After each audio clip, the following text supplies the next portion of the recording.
जब हम कहते हैं कि इस विषय को समझ लेने के बाद आपके जीवन में बड़े बदलाव हो सकते हैं, तो हम इन शब्दों के प्रति सजग रहते हैं कि उस विषय पर बात की जाए जो विषय आपके जीवन का आधार है। वो तरीका आपके साथ साझा किया जाए जिस तरीके को अपनाने से आप इस अवस्था तक पहुंच सकते हैं। कोई भी ऐसा उपाय, कोई औषधि, कोई नियम आपके जीवन में इतने बड़े बदलाव नहीं ला सकता कि जीवन पूर्ण रूप से बदल जाए। अगर पूर्ण रूप से जीवन को एक नई दिशा देनी है और आप जहां भी अटके हुए हैं, आगे नहीं बढ़ पा रहे हैं, उन डरों से, उन सब चीज़ों से आगे बढ़ना है, मुक्त होना है, तो आपको अपने विचारों पर कार्य करना होगा। और ये भी बात आप समझ लें कि आप आज जैसे भी व्यक्ति हैं, या फिर कोई व्यक्ति जीवन में बड़ी सफलता प्राप्त कर रहा है, जीवन में बड़ी समृद्धि को प्राप्त कर रहा है, बड़ी प्रतिष्ठा है उस व्यक्ति की, किसी भी दिशा में अगर वो प्रगति कर रहा है तो समझें कि उसका आधार उसके विचार ही हैं। उस स्तर पर, उस फ्रीक्वेंसी पर उसके विचार कार्य कर रहे हैं, जिसकी वजह से वो वैसा सोच पा रहा है, वैसे निर्णय ले पा रहा है, कठिन परिस्थितियों में दृढ़ हो पा रहा है और उसके कार्य सुचारू रूप से चल रहे हैं। इन सुचारू रूप से चलते हुए कार्यों को देखकर आप कभी ये ना समझें कि इस व्यक्ति का तो लक बहुत अच्छा था, उसका भाग्य अच्छा था, किस्मत अच्छी थी।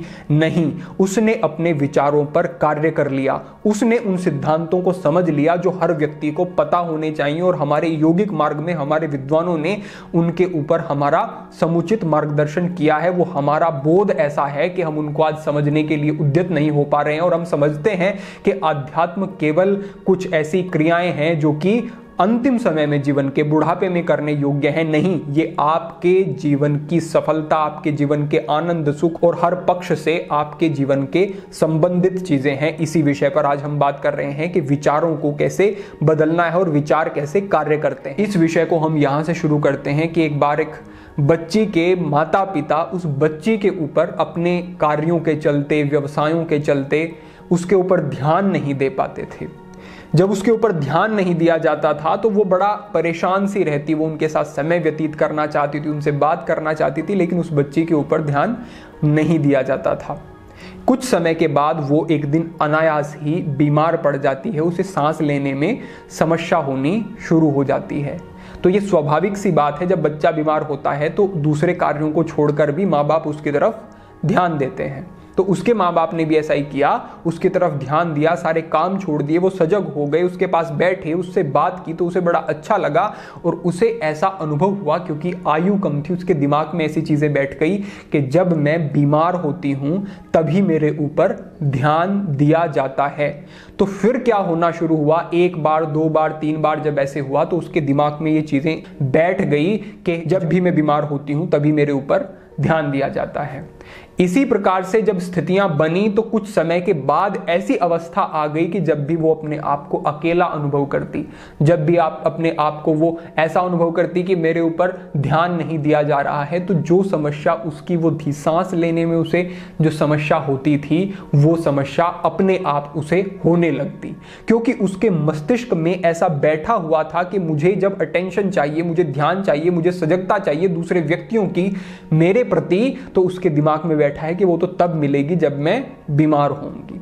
तो ये चीज जैसे दिमाग में बैठी तो लंबे समय तक उसका जीवन बीतता गया, और जीवन के अंतिम पड़ाव तक उसके साथ ये चीजें होती रही कि जब भी उसे अपने पति की विवाह के बाद अपने बच्चों की सजगता चाहिए होती थी तो उसको वो समस्या होनी शुरू हो जाती थी। जब कोई इसका निवारण नहीं देखा गया, कोई उसको ऐसी समस्या भी नहीं पाई गई, तो अंत में कुछ मनोवैज्ञानिकों ने उसके ऊपर कार्य किया, उसको समझने की कोशिश की। सारी स्थितियां जब उन्होंने देखी तो पाया कि उसके मस्तिष्क में ये चीज बैठी हुई है कि अगर ध्यान दूसरे व्यक्तियों का अपने प्रति चाहिए तो मुझे बीमार होना पड़ेगा। और उसके मस्तिष्क में बैठी हुई ये बात बार बार बिना किसी कारण के उसे बीमार कर देती थी, वो बीमार अनुभव करती थी, वास्तव में बीमार अनुभव करती थी। आप समझे कि आपके विचार किस प्रकार से कार्य करते हैं, और जो अच्छी बुरी चीजें आपके जीवन में घटित होती हैं वो इसी आधार पर होती हैं कि आप किन चीजों को ग्रहण करने के लिए सज्ज हैं, प्रेरित हो रहे हैं, उनको आकर्षित कर रहे हैं। और ये विचार दो तरीके से कार्य करते हैं। पहला होता है इच्छा और दूसरा होता है डर। या तो इच्छा से कार्य करेंगे या फिर डर से कार्य करेंगे। इच्छाएं दो प्रकार की हो सकती हैं। एक सात्विक इच्छाएं हो सकती हैं जो कि आपको आगे बढ़ा सकती हैं। कुछ इच्छाएं ऐसी हो सकती हैं जो कि आप भोग के प्रति किसी आसक्त हैं, उस भोग के लिए आप कार्य कर रहे हैं। निश्चित रूप से जब आप आकर्षित करेंगे तो वो भोग भी आपको मिल जाएगा, लेकिन उसका परिणाम दुख ही होगा। आप देखते हैं कि कितने व्यभिचारी दुराचारी लोग होते हैं, लेकिन उनके पास धन संपदा बहुत होती है, क्योंकि उन्होंने उन चीजों को आकर्षित किया, लेकिन उन्होंने सुख को, आनंद को आकर्षित नहीं किया, उन्होंने भोग को आकर्षित किया। तो उनको भोग की वस्तुएं तो मिल जाती हैं, लेकिन सुख, आनंद, अंतःकरण की शांति वो नहीं मिल पाती। इसलिए जिस तरीके से आप सोच रहे हैं और जो चीजें आप जीवन में आकर्षित कर रहे हैं वो चीजें सही हों, ये आपको पता होना चाहिए, ये आपको स्पष्ट होना चाहिए कि जीवन में मुझे क्या चाहिए, नहीं तो जीवन नष्ट हो सकता है। क्योंकि जो ये आकर्षण के नियम होते हैं, जो ये सिद्धांत होते हैं, ये वास्तव में कार्य करते हैं और ये एक ऐसे नियम होते हैं जिस प्रकार से ग्रेविटी का एक लॉ है, एक नियम है कि कोई भी चीज आप छोड़ेंगे तो नीचे की तरफ जाएगी, ऊपर नहीं जा सकती, नियम है। इसी प्रकार से ये भी नियम है कि जिन चीजों को आप अपने जीवन में आकर्षित करते हैं, जिनकी इच्छा बनाते हैं, वो चीजें जीवन में आनी शुरू हो जाती हैं। तो यहां बहुत सजगता की आवश्यकता होती है, क्योंकि हम देखते हैं कि अनजाने में व्यक्ति जीवन में ऐसी चीजों को ग्रहण करता रहता है, लाता रहता है जो चीजें वो चाहता नहीं है, चाह नहीं रहा है उन चीजों को, लेकिन वो चीजें जीवन में आ रही हैं। इसको ऐसे समझते हैं कि ये चीजें कैसे आ रही हैं, ये चीजें डर से आ रही हैं। डर 5 प्रकार के प्रमुख होते हैं व्यक्ति को। पहला होता है मृत्यु का भय, दूसरा होता है बुढ़ापे का भय, तीसरा होता है गरीबी का, चौथा होता है अस्वास्थ्य, यानी कि हमारा स्वास्थ्य बिगड़ ना जाए, ऐसा भय, और अंतिम भय होता है प्रतिष्ठा का भय, या फिर इसे कह सकते हैं कि लोग हमारे बारे में क्या सोचेंगे। ये 5 प्रकार के भय होते हैं व्यक्ति को। और आप समझ लें कि ये जो डर होते हैं, इन डरों में से जिस भी डर को आप अपने जीवन में स्थान दे देंगे, वही चीज आपके जीवन में बिगड़नी शुरू हो जाएगी। जैसे कि कोई व्यक्ति खाना खाता है और खाना खाने के बाद ये सोचने लगता है कि ये खाना कहीं मुझे नुकसान ना दे जाए। अब उसने क्या सोचा कि ये कहीं नुकसान ना दे जाए मुझे, वो चाहता नहीं है कि बीमार हूं मैं, लेकिन वो आकर्षित क्या चीज कर रहा है कि कहीं मैं बीमार ना हो जाऊं। ये जो बीमार शब्द है, ये जब वो बार बार दिमाग में लाता रहेगा और ये डर बन जाएगा, तो ये चीज तुरंत ही उसके पाचन को प्रभावित करेगी। और हमने कितना देखा है कि व्यक्ति इस डर में जी रहा होता है कि कहीं मेरे पेट में खराबी ना आ जाए,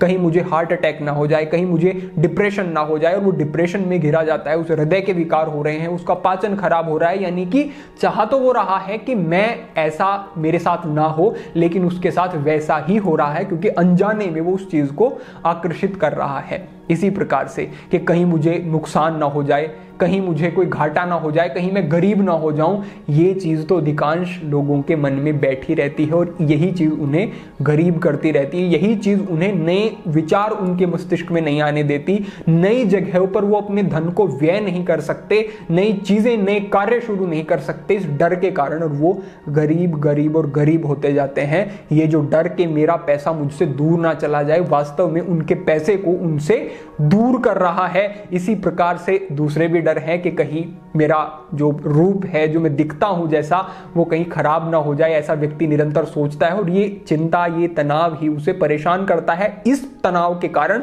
वो कुछ ऐसी चीजों का प्रयोग करेगा, बहुत सारे ऐसे प्रोडक्ट प्रयोग करेगा जिसकी वजह से और वो अपनी त्वचा का, अपने स्वास्थ्य का खराब कर लेता है इन सब चीजों को। जैसे कि आपने सुना ही होगा, एक विख्यात डांसर हुए हैं माइकल जैक्सन, उन्होंने अपने ऊपर इतनी सर्जरी कराई कि बहुत अधिक उन्होंने अपने रंग को बदल दिया, उन्होंने अपने नाक, नक्श सब कुछ बदल डाला, और वो इतना धन रखते थे, इतनी सामर्थ्यवान वो थे कि वो अगर चाहें तो कैसी भी चीजें ग्रहण कर सकते थे, कुछ भी खा सकते थे।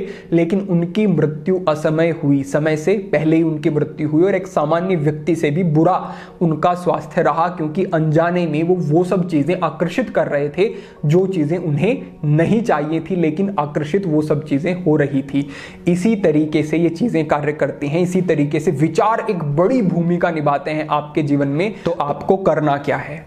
आपको करना ये है कि आपको इन 5 प्रकार के डरों से ऊपर उठना है, क्योंकि हमने कहा है कि जिस भी प्रकार का डर आपके जीवन में आ जाएगा उसी स्तर पर आपके जीवन में विध्वंसकारी चीजें होनी शुरू हो जाती हैं।